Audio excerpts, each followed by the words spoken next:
اس نے موسیٰ علیہ السلام کو قتل کی دھمکی دی تو وہ ذرا بھی خوفزدہ نہیں ہوئے اور انہوں نے فوراً ہی اللہ تبارک و تعالیٰ کی پناہ میں آنے کا اعلان کیا۔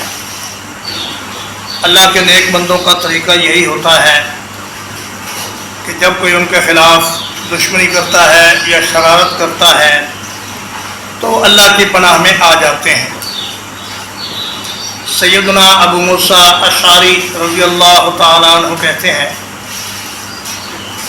کہ رسول اللہ صلی اللہ علیہ وسلم کا جب کسی سخت دشمن سے سامنا ہوتا تو آپ یہ دعا پڑھتے ہیں، اللہم انا نجعلک فی نحورہم ونعوذ بک من شرورہم۔